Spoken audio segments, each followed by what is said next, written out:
last week's episode, we talked about the fact that Deshaun Watson was it was the week 1 preseason. We talked about how it was announced he wasn't going to play in week 2, and then shortly after our podcast got released, it was announced he would play in the final preseason game. Kevin Stefanski came out and said that. Then he kind of had a little bit of a backtrack the following day, saying, we'll see, we'll see play by ear. And then the shoulder soreness kind of came up.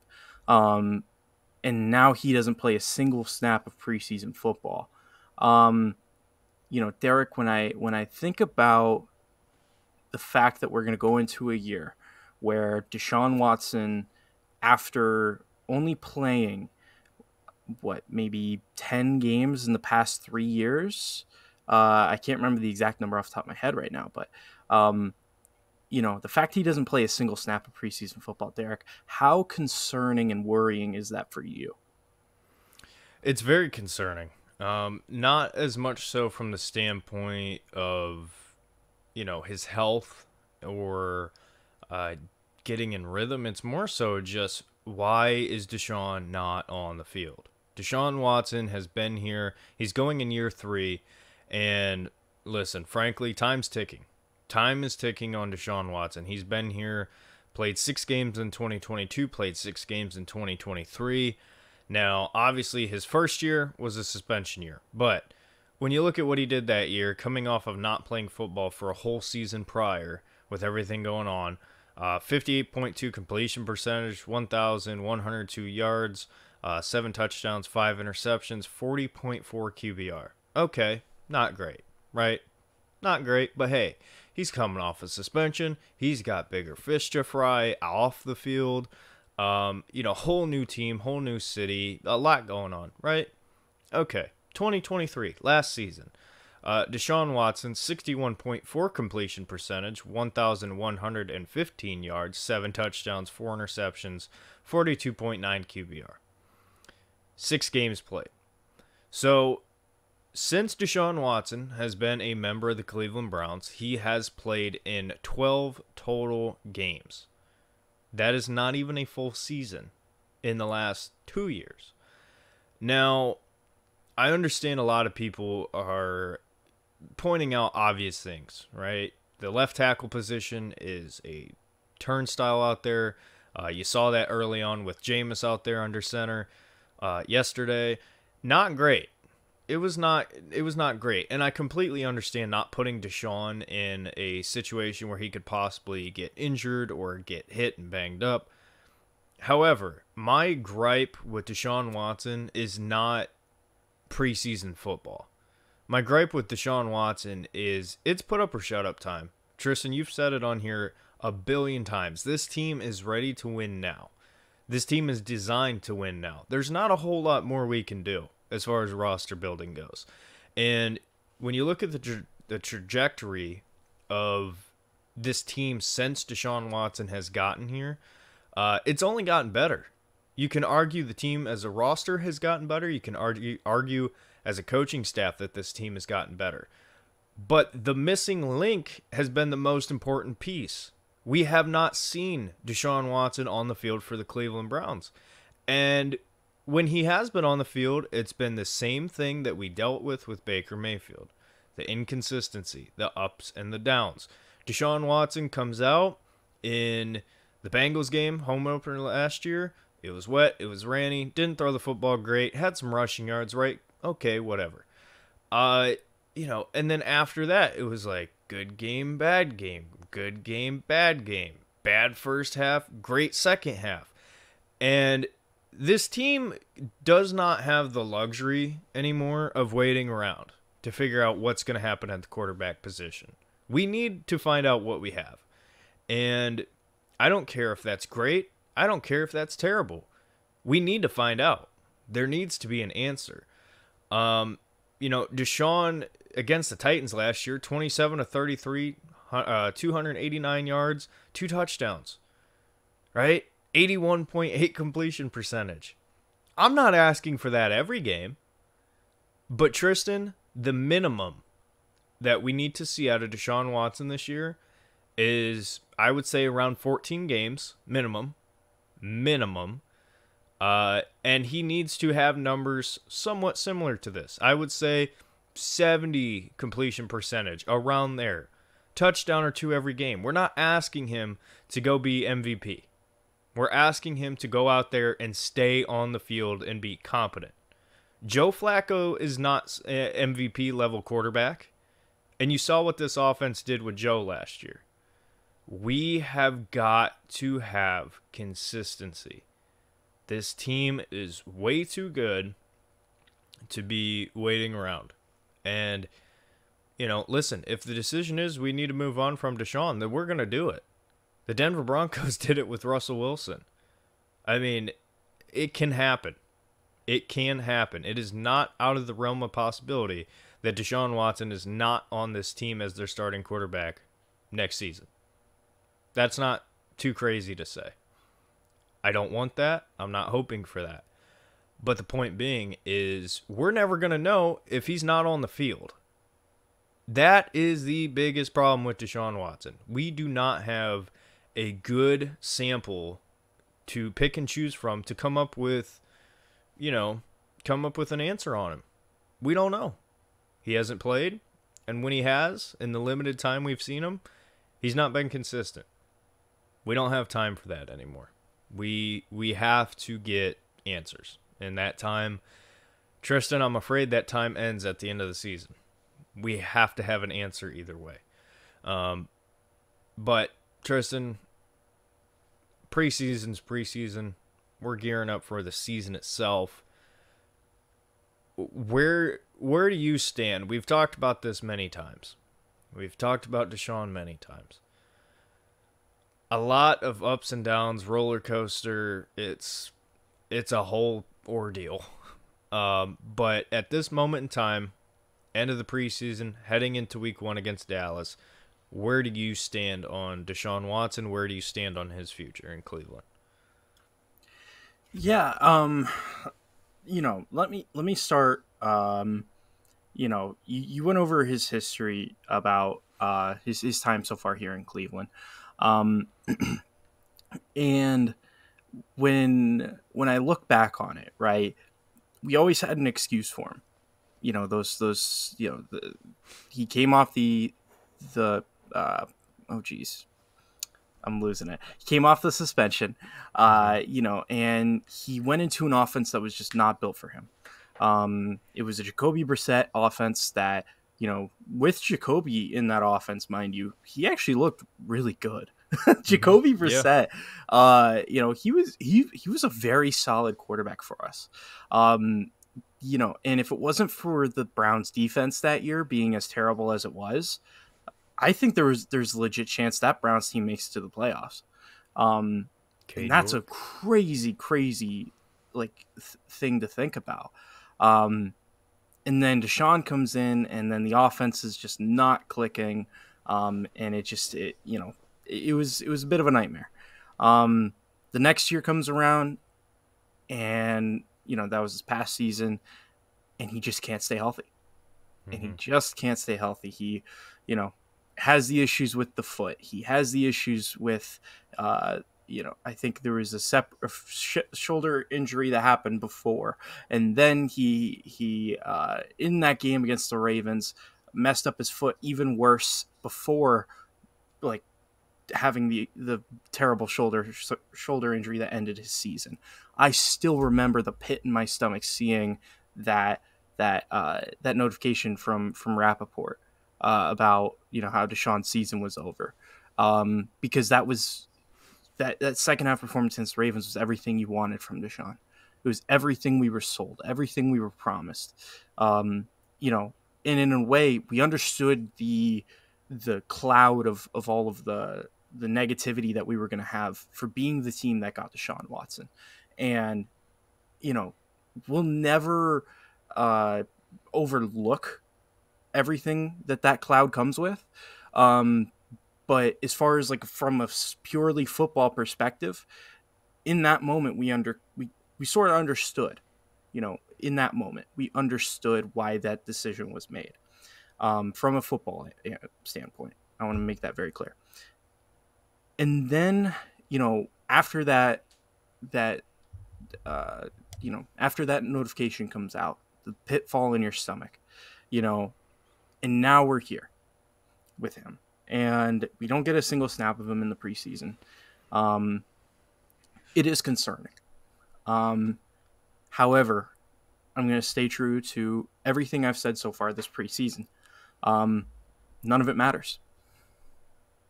None of it matters. It is all about week one. Derek, you said that he has to put up results by the end of this year. I disagree. He's got to put up results week one. We have a two-time coach of the year who had renovated his offense entirely, brought in Ken Dorsey, brought in a new offensive coaching staff to suit Deshaun Watson. We brought in another receiver to suit Deshaun Watson. This is back-to-back years we've done it. We brought in Elijah Moore last year. We've drafted many receivers. This is the deepest receiver room that we've ever had, hands down. Like, it is a deep receiver room. We might carry 7 receivers on this team, and that still would leave questions to maybe we should have kept 8, because there are a lot of talented receivers on this team. The tight ends, you got David Njoku. Jordan Akins, I think this preseason had a solid showing. Both are guys that we expect to at least be solid. David Njoku especially, we expect to be great. The O-line, year after year, has been one of the best O-lines in the NFL. The running backs, you got Nick Chubb, who I get he's coming off his knee injury, but he's supposed to be still an elite running back. We believe he will be an elite running back because we believe in Nick Chubb, and he's never given us a reason not to. This defense is special. It comes down to week one. He's got to produce week one. Even if he doesn't have his starting left tackle, he's got to produce. Just simple as. I mean, we see Patrick Mahomes. He got to a Super Bowl, and I remember that Bucs Super Bowl where he was running to save his life. And all of a sudden he's diving like Superman, sidearm throw, completion. He fought and he did everything he possibly could. He was hurt. He battled through it. They lost, but he was not the issue. I think it's fair to say he was not the issue. You look at other quarterbacks. I mean, Josh Allen, for example. He's routinely gotten his team deep into the playoffs, and they just can't get past the Chiefs, which, hey, you know what? Fair enough. If you're not able to beat the best quarterback in the world, you're not able to beat the best quarterback in the world. Yeah. Joe Burrow, when he's been healthy, he has led his team in the playoffs, and they have had great playoff runs. Only losing in the Super Bowl and to the Kansas City Chiefs. You got to get good quarterback play from him, and it starts week one. I'm tired of waiting. I'm simply tired. We have invested too much into Deshaun in terms of the trade itself, the contract itself. We can't wait anymore. We've done too much to build this team around him. I'd say about half the quarterbacks in the league, of all the starting quarterbacks in the league, can step into this offense, and they can take this team to 12 wins minimum. He's got to do it. He's got to do it. So, no more excuses. And listen, I think he will. I truly do believe that Deshaun Watson is going to come out and he's going to have a good year. How good? I don't know. But I expect to have him at least be a top 15 quarterback. And if he's not that, then it's an issue.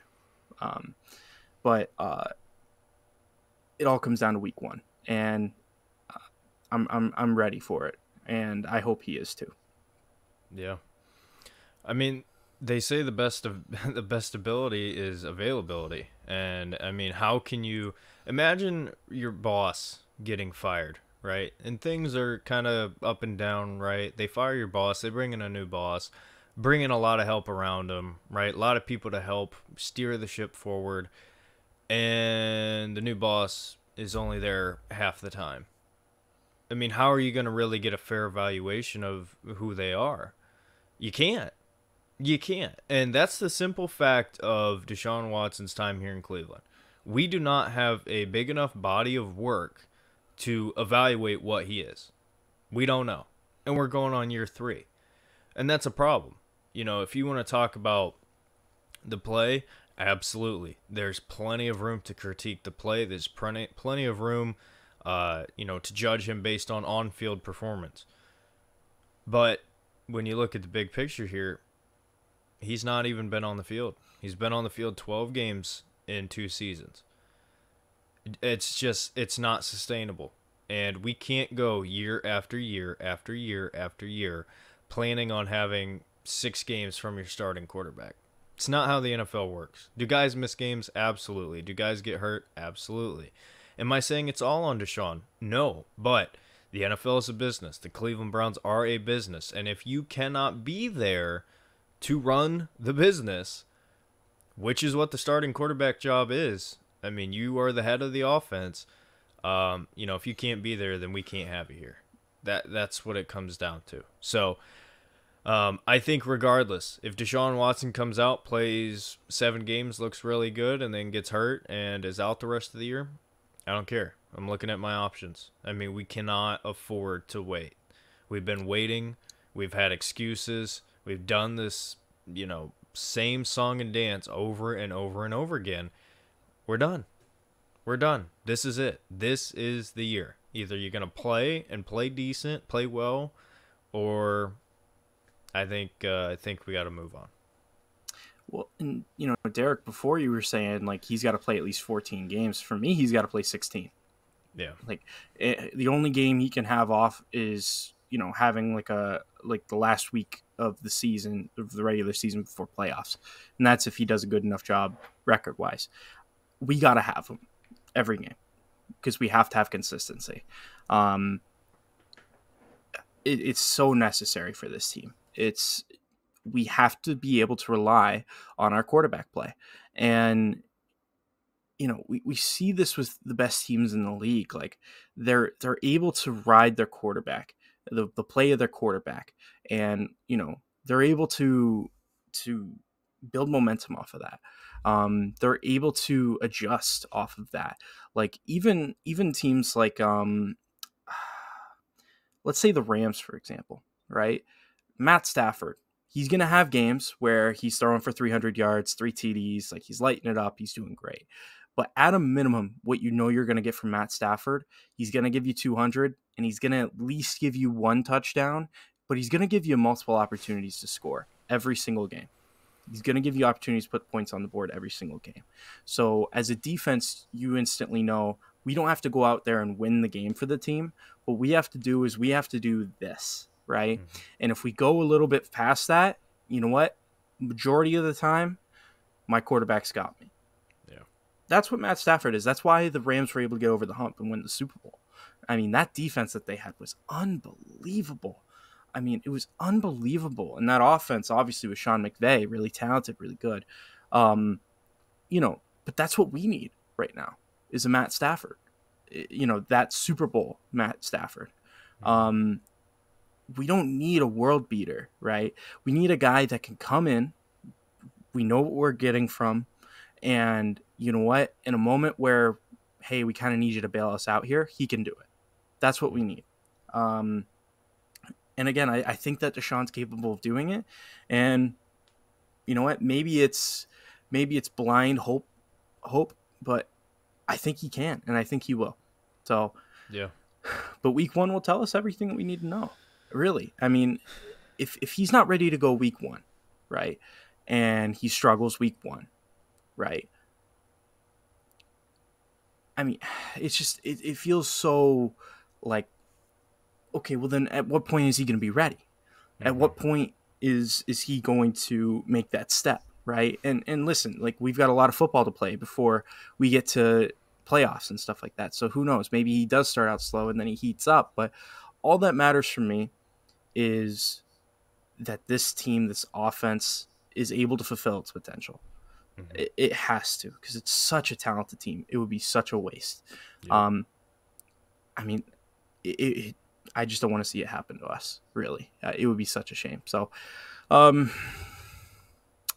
Yeah.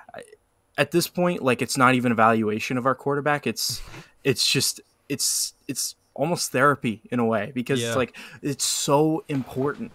It's so important that he comes out and he's ready to go.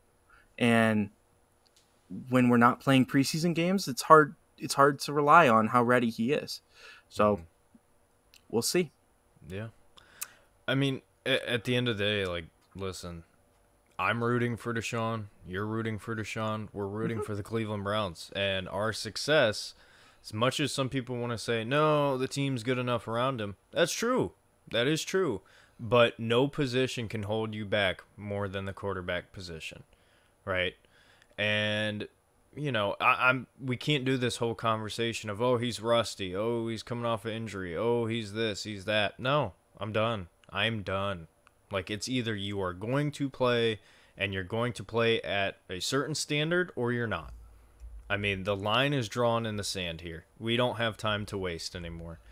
And Tristan, we've talked about it many times. There's a lot of guys on this team who are up for contracts and or have gotten contracts.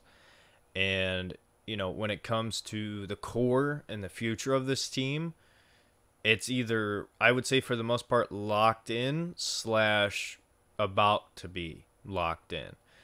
And in order to do that, you have to know what you have at your quarterback position, right? Because, listen, it's not out of the realm of possibility that we're talking about drafting a quarterback.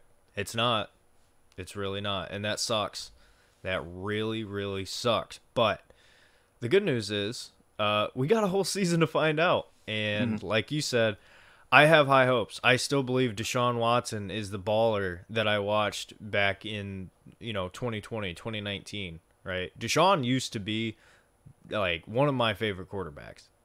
Not even saying that now that he's on the Browns. Like, legit. He was unreal. He was so entertaining to watch. Oh my gosh. Like, watching those highlights from Houston. Oh my gosh. Like, the things he was doing. Yeah. He was unreal. If we can get that, man, like that's the song about this team, is like our ceiling without Deshaun, because there are people that do genuinely believe that we can still win a Super Bowl without Deshaun. Or we can still be a great team without Deshaun, right? Like, there's no doubt we can still be a good team without Deshaun. But our ceiling caps at, like, a wild card win. I don't see us getting further than that. If we have Deshaun and he's playing at the level that certainly we think we can get to, we're a true Super Bowl contender. And I think that, we've shown that. We've shown that, if we can get good quarterback play, watch out, man, because this Browns team is ready. We're ready to win. The city is so ready to get behind a Browns team that is truly one of the elites in the NFL. Yeah. It's been so long, and we are so ready. At this point, it's just go out there and do it. Yeah. Need to see you on the field before I can talk about your play on the field. I mean, it's just, it's that simple. We have nothing to talk about, really. But, all right, therapy over. Moving on.